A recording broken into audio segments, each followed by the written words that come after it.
सामान यांचा। दिग्रस येथील वैभवनगर विकासापासून कोसो दूर, नवनिर्वाचित नगरसेवक विकास करतील का? दिग्रस शहरातील वैभवनगर देवरवाडी जुना रोड भागातील मागील नगरसेवक निवडणुकीच्या आधी मत मागण्यापुरते येतात, परंतु विकास काम करण्याचे पोकळ आश्वासने देतात. निवडून आल्यानंतर कोणताही विकास करण्यात येत नाही. त्यामुळे नगरसेवकावर कोणताही विश्वास राहिला नसून येत्या निवडून आलेल्या नगरसेवकांनी तरी वैभवनगरचा विकास करावा अशी मागणी नागरिकांकडून होत आहे.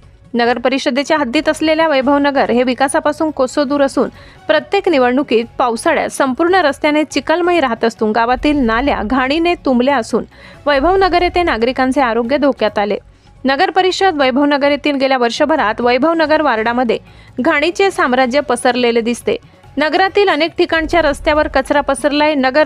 नगरातील नाल्या, घाण, रोड चिखल डबक्यांनी बरबटल्याचे चित्र स्पष्ट दिसत आहे. पावसाळ्यापूर्वी स्वच्छता करणे आवश्यक आहे. नगर परिषदेचे कर्मचारी ठातूर-मातूर थोडीफार नाली सफाईचा दिखावा करतात. वैभवनगरात नाल्या दरवर्षी उपसल्या जात नाही, 2-3 वर्षांनी उपसतात, पण उपसा झाल्याचे मोबाईलवर फोटो घेऊन दाखवतात, दरवर्षी काढतात. हेही तेवढे सत्य आहे. नाल्या चांगल्या उपसल्या जात नाही कारण याकडे कुणी लक्ष देत नाही. विकासाच्या नावावर वैभवनगरात नाल्या, रस्ते ओबडधोबड बनवलेले आहेत. 1 वर्षात त्यांचे 12 वाजून जाते. असे काम विकासाच्या नावाखाली करण्यात येत आहेत.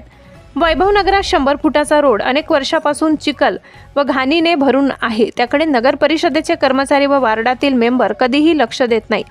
फक्त नगर परिषद निवडणूक लढून निवडून येण्याचे काम केले की या 100 फूटच्या रोडामुळे विद्यार्थ्यांना व नागरिकांना त्रास सहन करावा लागत आहे. आता नगर परिषद निवडणुकीमध्ये नवीन पिढी निवडून आली. आता या नवीन नगरसेवकांनी 100 फुटाचे रोड, नालीच्या कामावर लक्ष देतील का, असे जनतेचे म्हणणे आहे.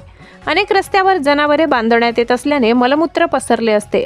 घाणीचे साम्राज्य अनेक नगरामध्ये आहेत, परंतु याकडे नगर परिषद कर्मचारी काळजीपूर्वक लक्ष देत नाही. त्यामुळे अनेक नगरात पावसाळ्यात रोगराई पसरत असल्याचे चित्र दरवर्षी पाहायला मिळत आहे.